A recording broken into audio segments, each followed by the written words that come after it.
안녕하세요. 글로벌 리포트 장량입니다.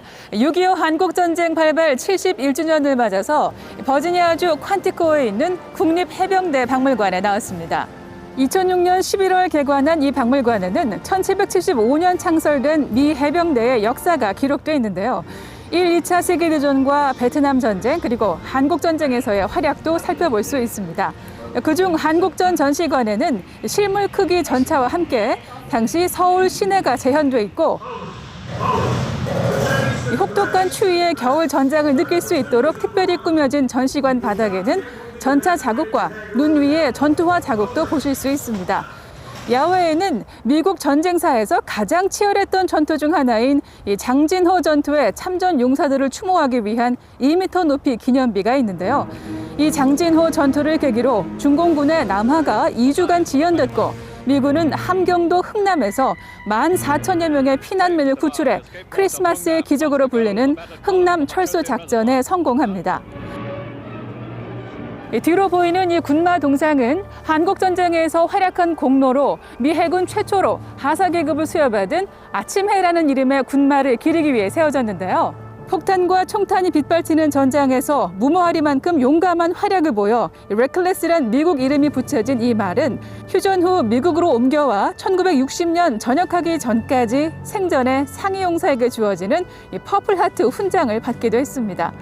매년 50만 명 이상이 방문하는 국립해병대 박물관은 지난해 코로나 팬데믹으로 운영을 중단했다가 지난달 운영을 재개했는데요. 6세 이상의 관람객들은 모두 마스크를 써야 하고 입장료는 무료입니다. 다양하고 깊이 있는 세계 소식 글로벌 리포트 지금 시작합니다.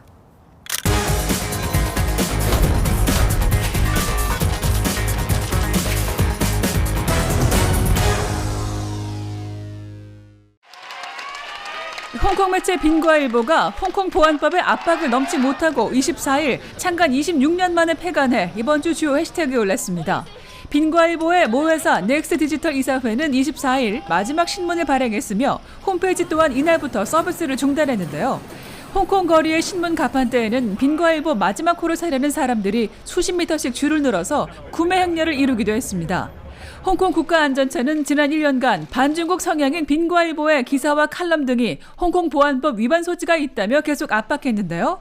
사주 지미라이 씨는 작년에 체포됐고 지난 17일에도 수백 명의 경찰이 빈과일보 사옥을 급습해 회사 자살을 압류하고 라이온루 편집국장 등 고위 관계자 5명을 연행했습니다. 언론 탄압이라는 국제사회의 비판에 대해 중국은 내정 간섭을 중단하라고 대응했습니다. 강경 보수 성향의 에브라힘 라이시 후보가 이란의 새 대통령으로 당선돼 이번 주 주요 해시태그에 올랐습니다. 라이시 당선인은 현 사법부 수장이자 미국에 대한 강경 여론을 주도해온 인물 중 한 사람인데요. 그는 당선 후 첫 기자회견을 통해 이란 핵합의 JCPOA 복원을 위해 미국이 먼저 대이란 제재를 풀어야 한다고 밝혔습니다. 한편 오스트리아 빈에서 이란 핵합의 복원회의를 진행 중이던 이란 대표단은 새 대통령의 당선을 이유로 일정을 잠정 중단하고 테헤란으로 복귀했습니다. 미나옹 훌라잉 미얀마군 최고사령관이 22일 세르게이 쇼이구 러시아 국방장관과 만나 이번 주 주요 관심사에 올랐습니다. 국제안보 컨퍼런스 참석차 모스크바를 방문한 미나옹 훌라잉 사령관은 러시아 덕분에 미얀마군이 강군이 됐다며 양국의 협력 관계를 과시하듯 말했는데요. 그는 운둔형이던 과거 미얀마 군부 수장들과 달리 적극적인 외교 행보를 펼치고 있습니다. 특히 러시아는 중국에 이어 미얀마의 두 번째로 큰 무기 수입국으로 알려져 이번 방문이 더 눈길을 끌었는데요. 앞서 유엔은 지난 18일 미얀마 군부 쿠데타를 규탄하고 미얀마에 대한 무기 수출 금지를 촉구하는 결의안을 통과시킨 바 있습니다. 지난 19일 브라질의 신종 코로나 바이러스 누적 사망자가 50만 명을 넘어섰고 전 세계적으로 델타 변이의 확산도 가팔라지고 있습니다. 미국에 이어 세계에서 두 번째로 사망자 50만 명을 넘어선 브라질에서는 시민들이 리우데자네이루 코파카바나 해변에 500송이 붉은 장미꽃을 설치하고 저녁 2시에 500개의 촛불을 켜 사망자를 애도했는데요.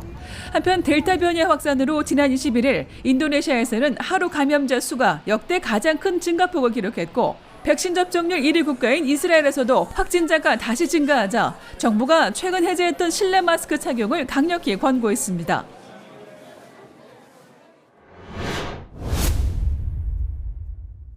다음 달 23일 개막하는 도쿄 하계올림픽에서 관중을 최대 10,000명까지 수용하기로 했다고 일본 올림픽 조직위가 밝혔습니다. 일본에서 신종 코로나 바이러스 확진자가 3개월 만에 최저 수준으로 떨어진 데 따른 결정이지만 우려의 목소리도 나오는데요. 클릭 글로벌 이슈 오늘은 한 달 앞으로 다가온 도쿄 올림픽과 코로나 위험 논란에 대해 알아보겠습니다. The IOC will fully support your decision and will fully contribute to make these games safe and secure for the Japanese people and for all the participants. 일본 정부와 국제올림픽위원회 IOC는 21일 현장 관중 상한선을 경기장 정원의 50% 또는 최대 10,000명으로 제한했습니다. 이는 일본 내에서 참석하는 관중에 한한 것이고 해외에서 오는 관중은 아예 수용하지 않기로 이미 결정을 내린 바 있는데요. 당국은 만약 올림픽 기간에 코로나가 확산해 긴급 사태 등이 발령될 경우 무관중 경기로 전환할 수도 있다고 밝혔습니다. 感染状況や医療状況に急激な変化がある場合にはですね、5者で協議をして、状況に応じては無観客も含めて対応を検討する必要があるとこのように考えております。 올림픽을 약 한 달 앞둔 일본은 지난 5월 초 하루 확진자 7천여 명을 기록한 후 백신 공급과 방역 조치 등에 힘입어 꾸준한 감소세로 들어서 최근에는 하루 확진 1,000명 수준을 유지 중인데요. 일본 정부는 경기장과 선수촌을 특별 방역구역으로 관리하고 관중의 수를 제한하면 바이러스 전파를 통제할 수 있다는 자신감을 내비쳤습니다.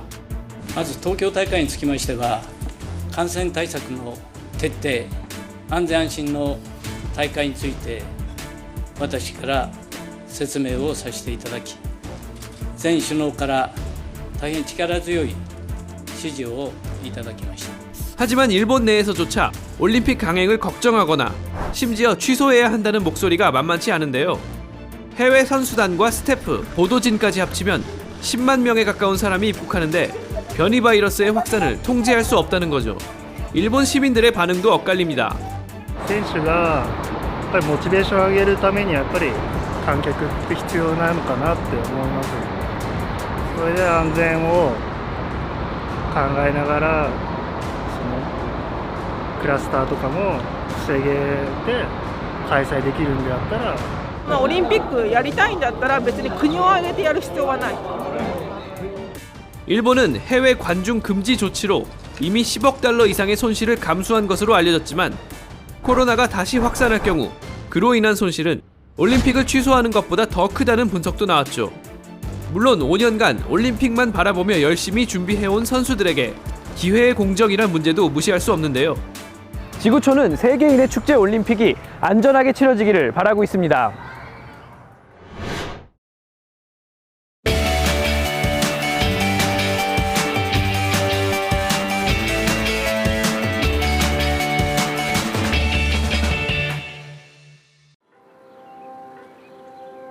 What Lights Out DC does, we are looking for birds that have collided with windows. The birds that we find are typically neotropical migrants. They winter over in the Caribbean, Central America, and South America, and then in the spring they're flying north to where they breed. The birds are migrating at night. The light is distracting to them. It draws them into the glass. When we find a dead bird, we want to be sure to document what we can about it. You can see it's bleeding from its beak. Obviously the date, the time of the morning we found it, something about the location particularly of the bird, the state bird of DC. Because usually it's a particular piece of glass, a part of the building that's problematic to birds. Okay, can I grab your? And then we record all of this information to use for advocacy purposes.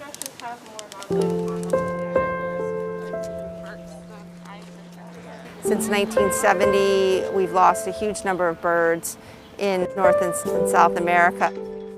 So we're really trying to sort of work with people to change patterns of building, to have them turn off their lights at night, to treat the windows. There's ways that you can mitigate. You can make glass visible to birds. So there's a whole range of things that we can do to solve this problem.